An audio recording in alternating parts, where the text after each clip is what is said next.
All right, Kevin Ashworth, welcome to the show. Thank you very much. Happy to be here. So you're a psychologist. I read about you in the New York Times because you also are the director of the Northwest Anxiety Institute, and that's based in Oregon, correct? That's right. We're in Portland, Oregon. I'm actually a licensed professional counselor and the clinical director of Northwest Anxiety Institute. So what got you into focusing on clients or patients or people, individuals who have anxiety problems? My interest in psychology, I kind of got there by, I don't want to say by mistake, but I initially started working with adjudicated youth, realizing I need graduate training. Once I got into grad school, I met a professor that he really was an anxiety guru. He had published on anxiety and really taught me how to do exposure therapy, which is the kind of work that I do. It's a type of cognitive behavioral therapy. And since meeting him and reflecting on my own life, I realized that I was a much more anxious kid than I thought I was. And I really saw this passion of working with people that, one, you could actually help get better.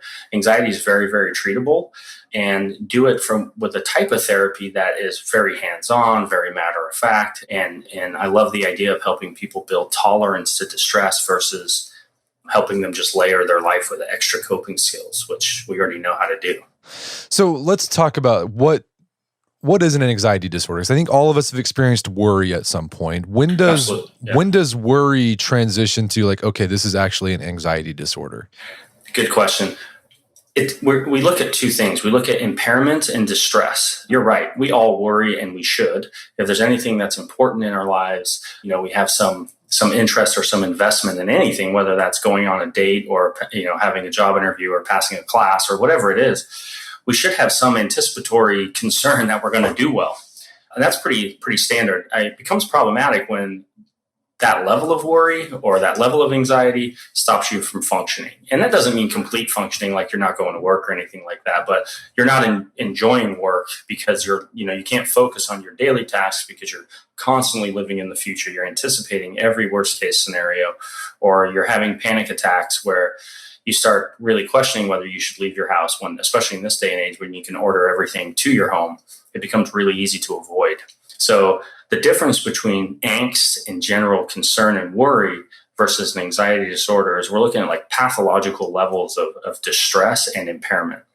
And can individuals be anxious about certain types of things, but not others? Right? Oh, absolutely. Yeah. One of the reasons I love doing this work is I work with really, really intelligent, logical, high-functioning individuals that are anxious about the strangest things.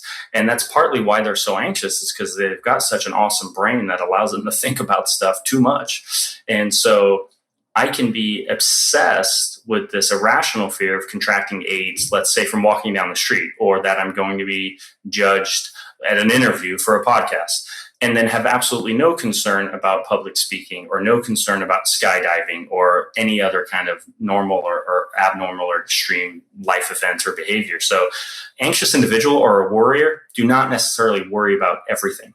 Gotcha. And besides, you've talked about what constitutes an anxiety disorder. You worry to the point where it impairs you in some way. Besides the impairment where your work isn't going great or whatever, how else can anxiety debilitate people? The number one way that most people try and cope with their anxiety is through avoidance. And so this is probably the most clear sign that individuals are starting to suffer from anxiety. Ultimately, I ask people, are you making decisions throughout your day based on preference or fear? And avoidance doesn't have to be, extreme avoidance. It's really insidious. It could be the difference between sitting at a coffee shop facing the wall or not. And if you do that based on, I don't want people to notice me because I'm sitting alone and that makes me worried, now you're making a decision based on fear. Or it could be, the student that's not going to school because they're, and avoidance shows us that they're anxious, but we don't know yet why. That could be because of the school, the grades, the academics. That could be because of the public speaking component. That could be because of the social component. But avoidance is for sure the best way to identify anxiety in individuals. And do people with anxiety disorders often try to self-medicate in detrimental ways? Yeah, well, anxiety is a lot about just not wanting to feel bad. And so this comes back to that question about how do you make your decisions? I enjoy whiskey. I enjoy bourbon a lot. And there's a big difference if I get off work and have a bourbon versus if I feel bad, I have a bourbon. Now, the difference is one's developing a functional relationship. And so every time I have a drink, I feel less anxious. Now my brain is learning pretty quickly that that's really helpful. And so whether it's that or I smoke a joint or I do any other kind of substance, my brain quickly learns that I actually feel less bad and I don't have to tolerate these worrisome thoughts or these awful physical symptoms. And so my goal is helping people enjoy whatever recreational substance you may enjoy. And of course, that's not my role, is to judge people on how they make decisions, but it's more of what's the relationship you have with that. But we know pretty quickly that, alcohol is a depressant. So anxiety is about being too activated. So it helps. Marijuana, on the other hand, can make people actually more anxious because you're messing with your physiology in ways that you're not quite sure how. Alcohol is pretty consistent in how it does that. I'm curious, you mentioned depression. The research has shown there's a genetic component to it. It's something that's inheritable, and that you might have a tendency or temperament towards depression.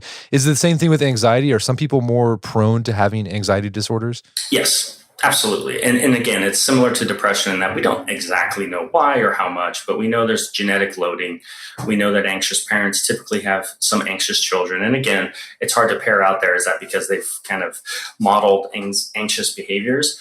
But there is definitely more of a vulnerability to the reactivity of thinking too much and worrying too much, and also being just sensitive to your physiological reactivity.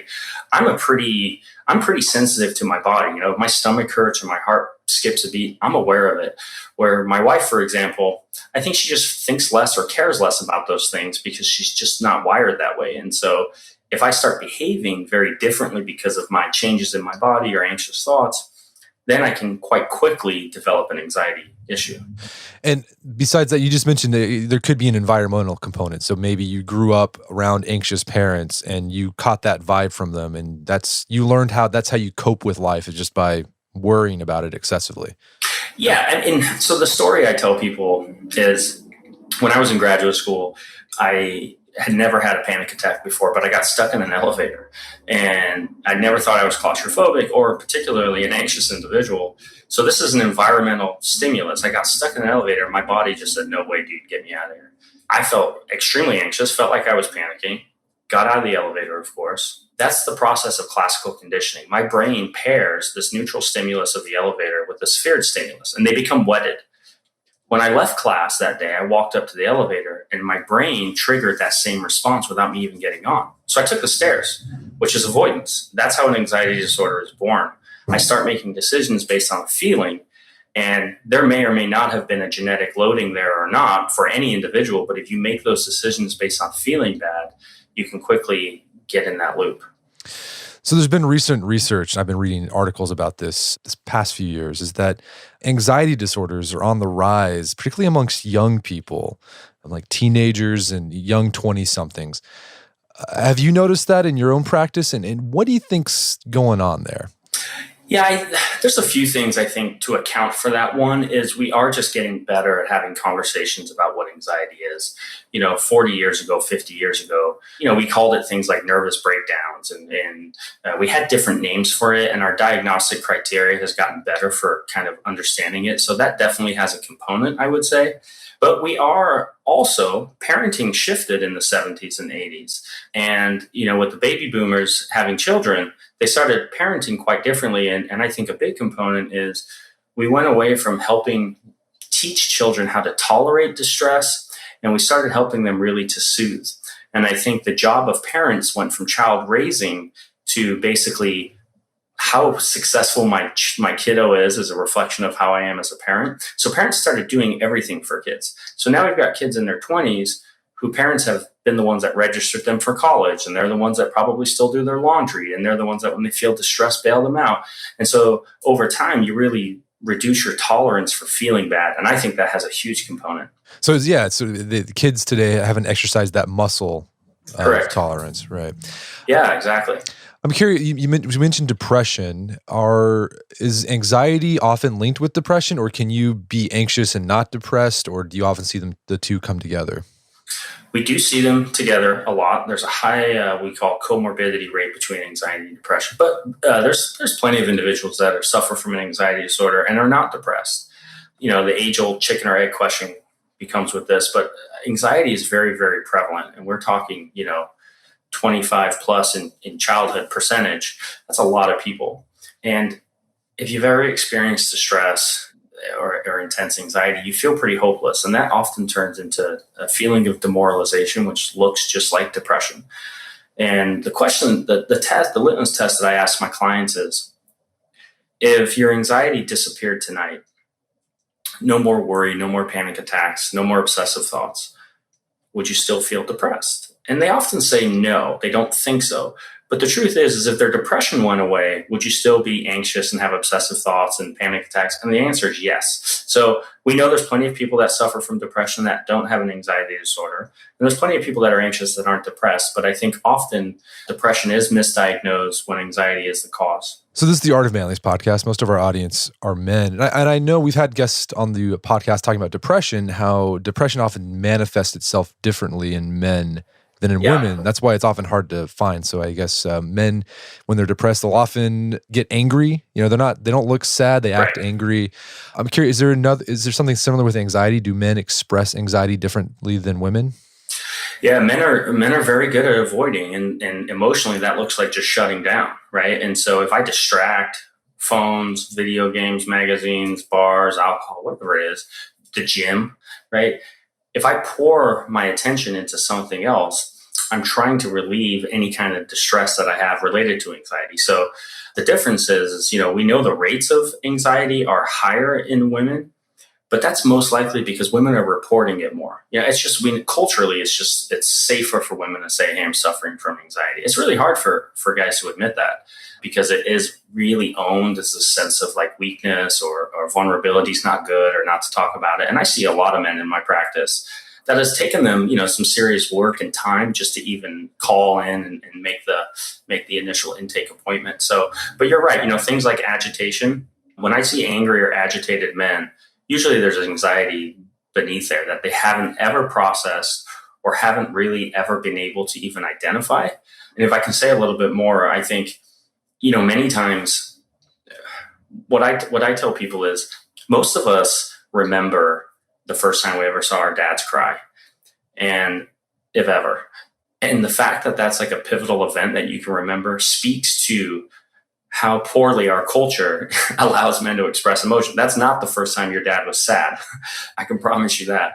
But usually that's either done behind closed doors or they have learned very quickly, like, don't express sadness. So as we grow up as men, we have never really been modeled how to manage negative emotion. We know how to behave when we're happy or surprised or excited, but now we have no practice or modeling on what to do with these really hard feelings. And I think that's a big component of why guys then express that in other ways. So let's get into sort of the specifics of the faulty thinking that goes on with anxiety problems. So you mentioned when you have an anxiety problem, you're making decisions based on fear. That fear must be irrational. So what happens in our brain to like kickstart that irrational thinking where you mentioned the elevator thing, like, okay, you got stuck in an elevator, then you started avoiding elevators because you thought next time I get in an elevator, I'm gonna get stuck again. Well, that's irrational. So like what goes on that sort of perpetuates that faulty thinking?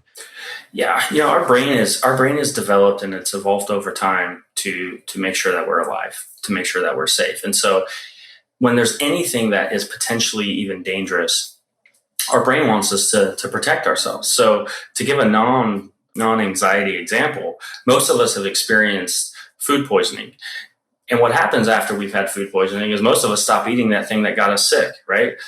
Despite logic and knowledge knowing that, hey, I've had an egg salad sandwich 600 times in my life, the chances of me getting sick from another one is pretty minimal. But your brain prevents you from having any more, whether that's with a disgust factor or whether it's irrational if you use logic. Anxiety works the same way. So when we experience distress, one thing that we do is look for meaning, and sometimes it's not there. But we start making association connections with things that are scary.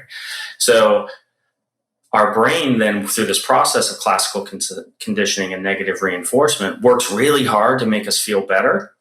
And then we associate whatever we've done in that time with feeling better, and we avoid everything else. So it's this fight or flight response. Anxiety is the anticipation of something bad happening, but it's not actually dangerous, right? We don't use vocabulary related to anxiety for actually dangerous events.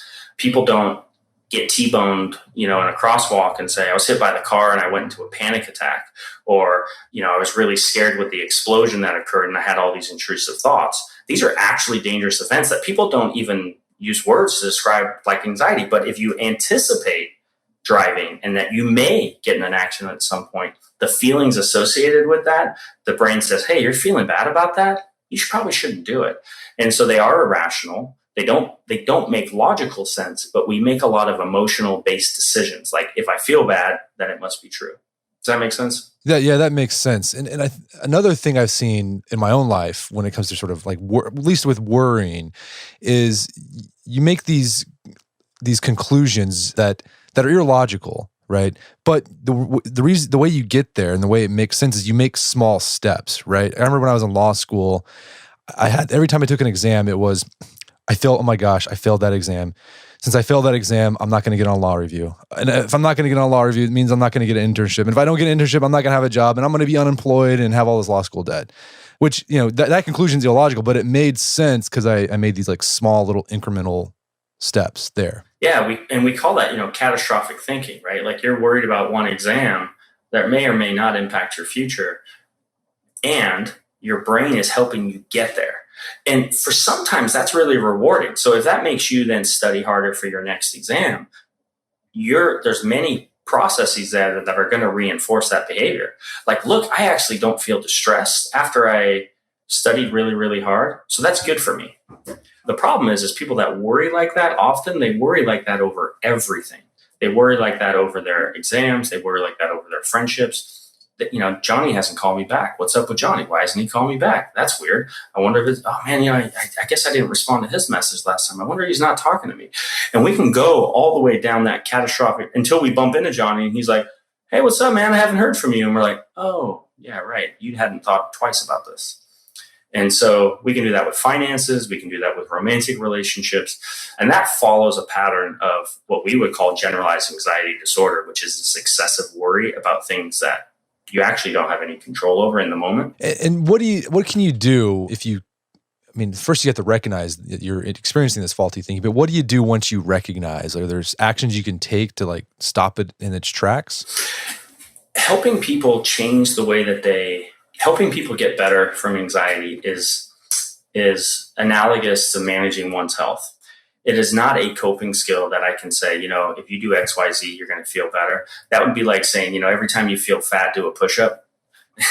You might help right there. You'll probably distract yourself from your thought of being overweight. But, being healthy physically is 100 decisions a day, from fries to a salad to walking down the stairs versus taking the elevator. And that's the same with anxiety. So we have to help people change their relationship with their thoughts. It's not about trying to push their thoughts away. It's not about trying to disagree with their thoughts. In fact, if you've ever had an anxious thought and you try and push it away, that thing just gets bigger and bigger and bigger. And that's why lots of people struggle to fall asleep at night with their worry, is they've distracted themselves all day. And then once they lay down, they're hit with all these thoughts that they just don't have the cognitive resources to keep away anymore.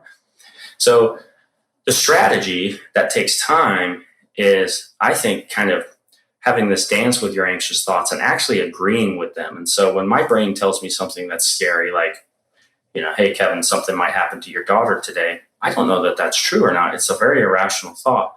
But if I tell myself, no, she's safe, she's home, she's probably with my wife, they're probably driving safely, that actually reinforces that I should be concerned. If I'm a little bit more provocative with those thoughts and I say things like, yep, something might happen to her today, I'm really just kind of saying this thought carries no weight. It's like how you teach kids to manage someone that's teasing you or bullying you. So there's some cognitive behavioral therapy things you can do like that. But you mentioned at the beginning that your approach and I guess, I mean, maybe the research says this is the best way is exposure therapy. So Correct. tell us what exposure therapy is exactly, and what does the research say about that when it comes to anxiety? Yeah. So exposure is known to be the gold standard treatment, and that's both looking at the National Institute of Mental Health.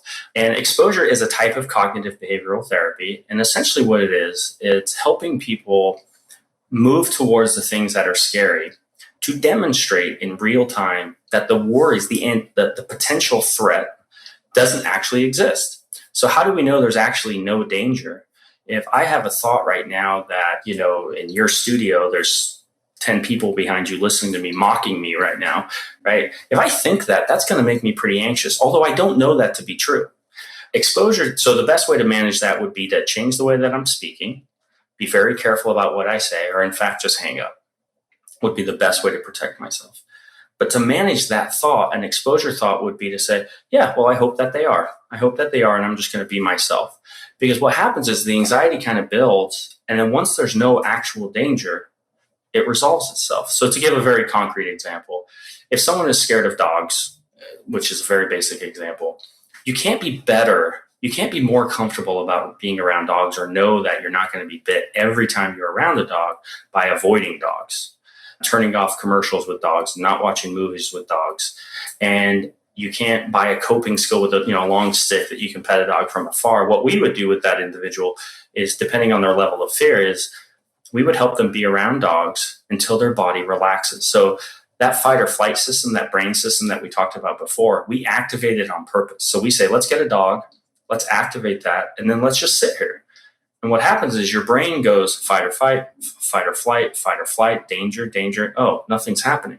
Let's turn off this system, which turns on this parasympathetic nervous system and relaxes an individual or calms them from their distressed state. And then the brain learns very quickly that I don't have to respond with anxiety when I'm around the stimuli. And it doesn't matter if it's a dog or anything else, because I'm not actually in danger. Now, if the dog walks in and I leave every single time, I'm actually proving to my brain that is potentially dangerous. I haven't been bit because I haven't been around a dog. Well, that's true. And so that's why avoidance works so well for people, because even though they're enduring the distress, nothing bad is happening, but they have no tolerance now for managing it. And how long does exposure therapy take? Does it just depend on the person? Is it different? Yeah, it really depends on the person. Some things, so like phobias, we actually have a lot of success in treating in one day. And so I've treated individuals with fear of heights, fear of needles. What are some of the other fears? There's a protocol that is a 6-hour prolonged exposure protocol that has been proven to be very effective. And so you're essentially just recreating the feared stimulus over and over and over until the brain says, oh, yeah, that's true. I got this. But for most people, they're in therapy it depends. They have about 16 to 20 weeks. We have at Northwest Anxiety, we have an intensive outpatient program. And so we have a 3-week program where people come 3 hours a day, every day for 3 weeks, 5 days a week. And that's very effective, because therapy is not set. The way that we do therapy is, I don't need you to go home and just experience life to come back and have a chat about it. If you're here for a specific anxiety issue, whether I see you every day in a row or not, we need to work on that issue. So the frequency is really, really important. What about more, not a phobia, but say you're a college student and you're just anxious about failing out of college, or you're out in the job market and you're anxious about not being able to find a job, and it's just causing you a lot of anxiety because you're not able to pay the bills. How does exposure therapy work for things like that? Yeah, typically exposure then becomes a conversation about what you can control. So those kind of anxieties usually load on uncertainty, right? Most people would be actually okay if they had even if they had the certainty you're not going to get a job with the degree that you got, and that now 100%, then they can shift their focus. Or you may, but that I don't know if I'm going to, or I don't know if I'm going to be successful, is a normal anxiety response. But exposure then is about helping people learn to tolerate that feeling of uncertainty.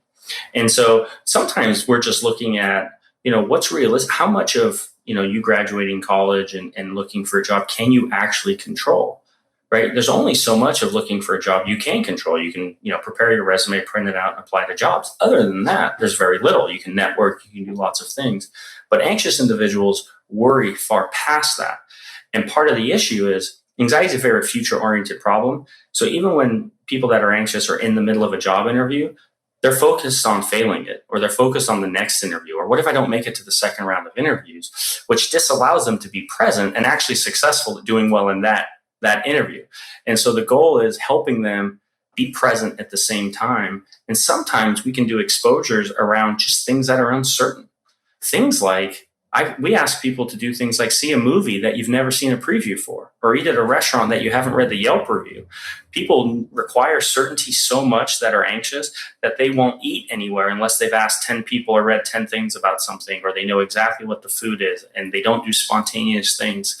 So for those kind of things, developing exposures around being spontaneous, managing uncertainty can be really helpful. Yeah, that reminds me, I heard about this guy. He did a TED talk about, he called it rejection therapy, where he just went and asked people just ludicrous things, because he was super high strung. Right. So he'd ask people things like, he forced himself to ask, like he went to a burger restaurant and asked for a burger refill.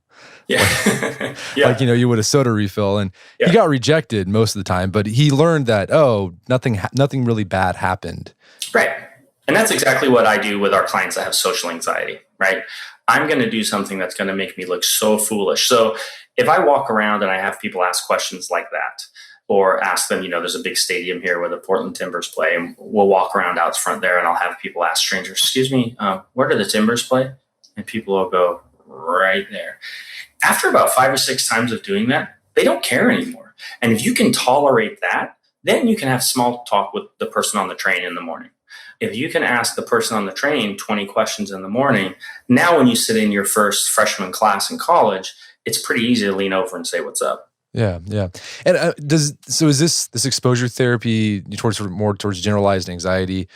Does it transfer over? I mean, so say like you get a handle on uncertainty in social situations. Does that transfer over to being able to handle uncertainty in, say, the job market? Or do you have to actually be specific about handling? No, it really does translate over, because actually the content, so whether it's, social situations or job market or whatever it is, or a dog, the content is different, but the process is the same. And so we care less about the content. People that come to therapy care a lot about the content, of course.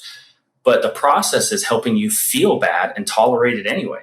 So if I know that I can manage this awful feeling of distress and it actually goes away, and I get some mastery with that, a lot of confidence comes from that. And so now if I go and apply to a job and I get the job, and now, of course, there's lots of things that are anxiety provoking, deadlines and things like that, I now trust that I can tolerate my own distress.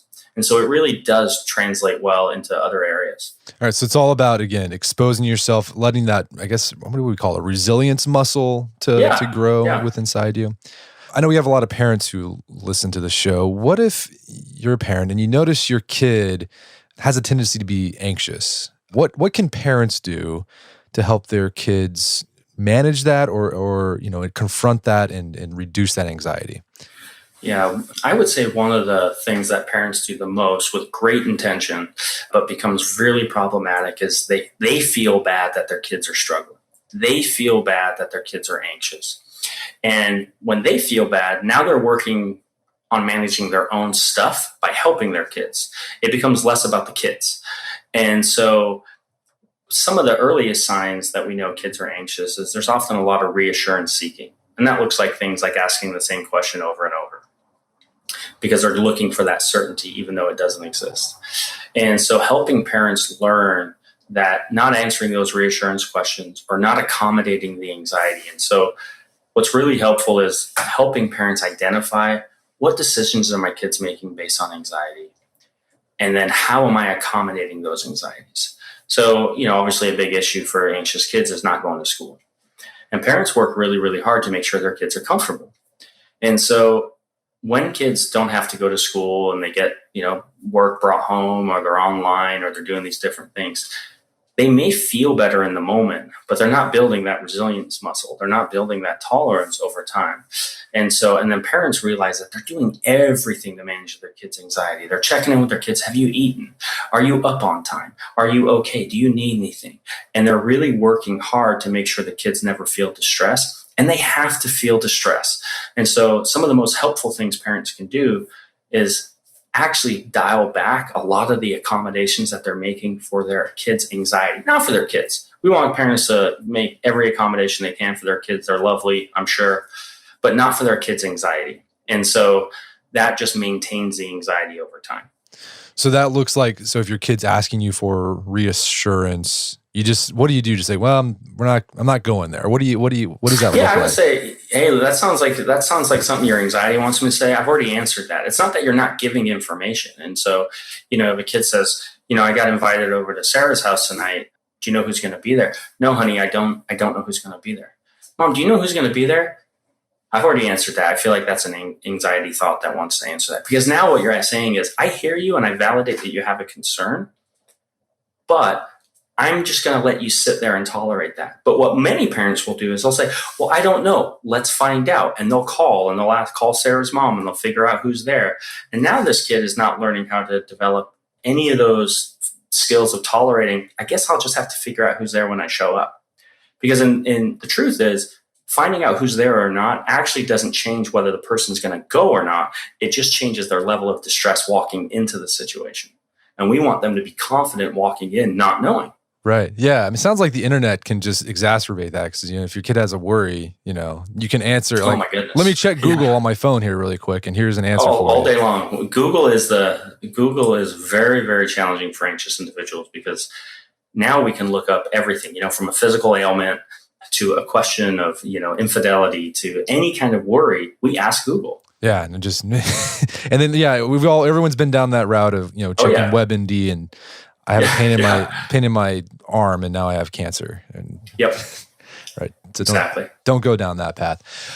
Well, Kevin, this has been a great conversation. Where can people go to learn more about your work? Yeah. So I have a YouTube channel and it's under Fighting Fear with Kevin Ashworth. I have a website. It's nwanxiety.com. And people are actually welcome to send me an email at kevin@nwnorthwestanxiety.com. So kevin@nwanxiety.com. And we're in the process, our website's up. We're in the process of getting our new website redesigned. It should be launched here by the end of the month.